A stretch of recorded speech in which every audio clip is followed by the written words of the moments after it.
Okay, so you can see I've started to expose some of this nest. That is probably mouse fur. Bumbles tend to make their make their homes in leftover mouse nests.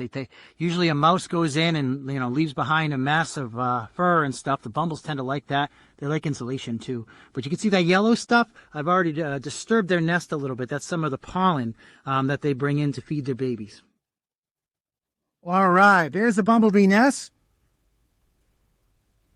Okay, here's the bumblebee nest. You can see they look like a whole bunch of little pods. Each one of those little pods is either a baby bumblebee that's going to be packed with a little bit of pollen.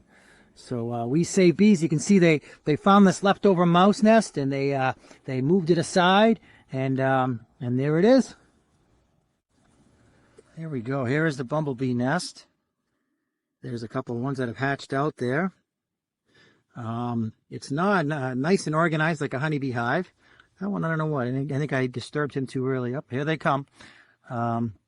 So I'm going to scoop this out and put this in a bucket and take it back to my farm. All right, I'm just finished up this job in Waltham, and I have cleaned out most of the nest, and I dumped out the planter at the homeowner's request. And I noticed this little spinner was actually inside of the bucket, and I had moved it, and the bees were still going around it. As I'm trying to get the stragglers, I put it back in the place where the bumbles were, and the bumbles are going to this. This must have marked their home, and that's how they knew to come in and out. That's pretty wild. They're flying around. I'm able to get the last few stragglers as they're coming back. They remember that ball. They remember that little planter. Bumbles are pretty smart. Okay, so this job is complete now. I've got some bumbles in my bee vacuum, but I have most of the bumbles in this netted bucket. You can see some are trying to make their way out. Bumbles are smart, huh?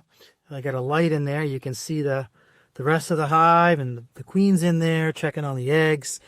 I got some of that mouse fur too. So this will end up back on my bee farm where they will be safe to be free and roam. So this is the new home of the bumblebees. This is back on my farm in Beverly. This is a bee box, like a temporary plastic bee box we use sometimes, and you can see the entrance there, and it's got a little hinge up top. Let's see how they're doing in there. Yeah, we can still see the queen is there and the eggs, and they're comfortable in their new home.